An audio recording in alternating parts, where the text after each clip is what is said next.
नमस्कार दोस्तों। आज का हमारा विषय अनुशासन का महत्व निबंध।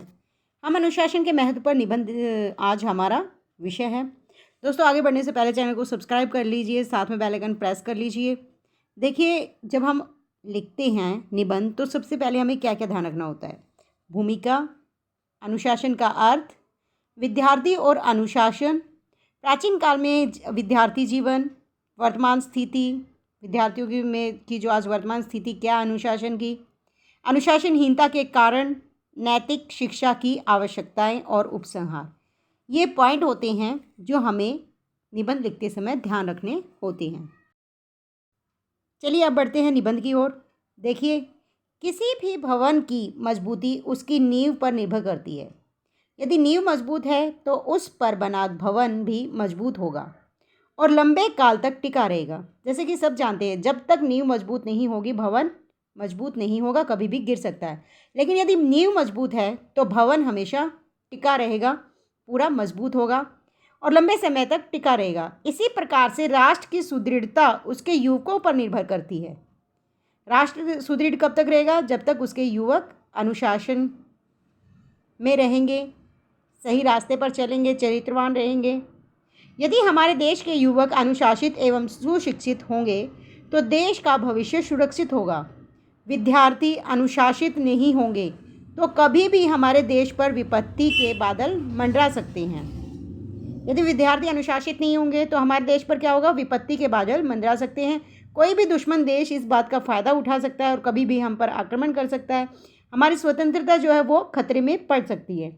अनुशासन शब्द का अर्थ है शासन के पीछे पीछे चलना। अनुशासन का क्या अर्थ है? शासन के पीछे पीछे चलना। शासन का अर्थ है सुव्यवस्था, अर्थात समाज को सुचारू रूप से चलाने के नियमों का पालन करना। जीवन के प्रत्येक क्षेत्र में अनुशासन अनिवार्य है। परिवार हो या समाज, सर्वत्र अनुशासन का पालन करने से मानव जीवन समृद्ध होता है। सबको पता है कि जहाँ पर भी हो, घर पर हो, समाज में हो या विद्यार्थी जीवन में हो, स्कूल में, तो सभी जगह अनुशासन का पालन करना बहुत ज़रूरी है। मानव जीवन इससे समृद्ध होगा। अनुशासन का पालन करने से आलस्य और कायरता दूर भागते हैं। व्यक्ति में सच्चाई और ईमानदारी जैसे सद्गुण विकसित होते हैं। विद्यार्थी जीवन में अनुशासन नितांत आवश्यक है। विद्यार्थी एक नन्ही कोपल के समान होता है। जैसे नन्ही कोपल होती हैं, उसे जो भी रूप दिया जाता है वह उसे ग्रहण करता है। उसका मन शीघ्र प्रभावित होता है। अतः बाल्यावस्था से ही विद्यार्थी को उन अनुशासन की शिक्षा दी जानी चाहिए। बच्चे की शिक्षा का जो प्रथम विद्यालय है वो उसका घर ही है। यदि माता पिता स्वयं अनुशासित हैं तो बालक भी अनुशासन की भावना ग्रहण करेगा।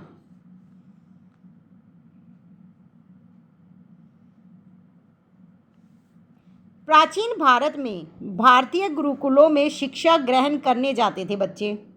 कहाँ जाते थे विद्यार्थी? गुरुकुलों में शिक्षा ग्रहण करने जाते थे। 25 वर्ष तक विद्यार्थी ब्रह्मचर्य का पालन करते थे और यह काल शिक्षा ग्रहण करने में व्यतीत करते थे। मतलब जब 25 साल तक की उम्र होती थी वो उनके शिक्षा ग्रहण करने की होती थी। प्रत्येक विद्यार्थी को अपने गुरुजनों का सम्मान करना होता था और प्रत्येक विद्यार्थी उस समय अपने गुरुजनों का सम्मान करता था। शिक्षा के साथ साथ उसे गुरुकुल के सारे काम भी करने पड़ते थे। चाहे वो अमीर हो, बढ़िया गरीब हो, छोटे बड़े, सभी एक ही गुरु के चरणों में विद्या ग्रहण करते थे। उनमें कोई फ़र्क नहीं किया जाता था कि वो उच्च कुल का है या किसी छोटी गरीब परिवार का है। इस तरह का कोई भी फ़र्क उस समय विद्यार्थियों में नहीं किया जाता था। आज हमारे देश में विद्यार्थियों में अनुशासन का अभाव है। वे न तो माता पिता का कहना मानते हैं और न ही गुरुजनों का। प्रतिदिन स्कूलों और कॉलेजों में हड़तालें होती रहती हैं। कई बार सुनने में आता है कि विद्यार्थियों ने बस जला डाली या पथराव किया। पुलिस और विद्यार्थियों के बीच मुठभेड़ होती है। ये तो हमेशा ही होता रहता है। विद्यार्थियों की अनुशासनहीनता के दुष्परिणाम हमारे सामने आ रहे हैं। ये अनुशासनहीनता के दुष्परिणाम ही हैं। बसों में आग लगाना, पथराव करना, मुठभेड़ होना पुलिस के साथ। ये विद्यार्थी परीक्षाओं में नकल करते हैं, शिक्षकों को धमकाते हैं और विश्वविद्यालय के वातावरण को दूषित करते हैं।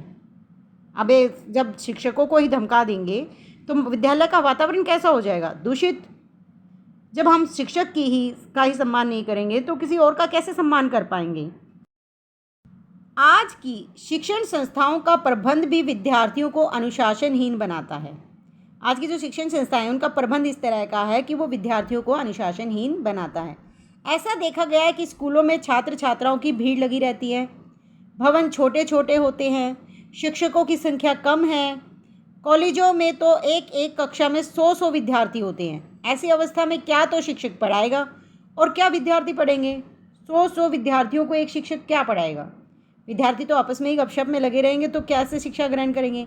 रचनात्मक कार्यों के अभाव में छात्र का ध्यान व्यर्थ की बातों की ओर ही जाता है। ये तो सभी के लिए हो जाता है। छात्रों में अनुशासन की भावना स्थापित करने के लिए यह ज़रूरी है कि वर्तमान शिक्षा प्रणाली में नैतिक और चारित्रिक शिक्षा के लिए कुछ स्थान हो। अब ये तो बहुत ज़रूरी है। जब तक नैतिक शिक्षा नहीं दी जाएगी, बच्चों में किसी के प्रति सम्मान की भावना कैसे आएगी? इससे विद्यार्थी को अपने अधिकारों के साथ साथ कर्तव्यों का भी ज्ञान होता है। दूसरी बात, विद्यार्थी के शारीरिक विकास की ओर उचित ध्यान दिया जाना चाहिए। इसके लिए खेलकूद को भी अनिवार्य घोषित किया जाना चाहिए।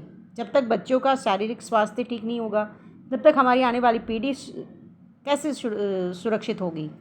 स्वस्थ शरीर होगा तो स्वस्थ मन होगा, और स्वस्थ शरीर और स्वस्थ मन के साथ देश की रक्षा भी हमारे युवाओं को ही तो करनी होती है।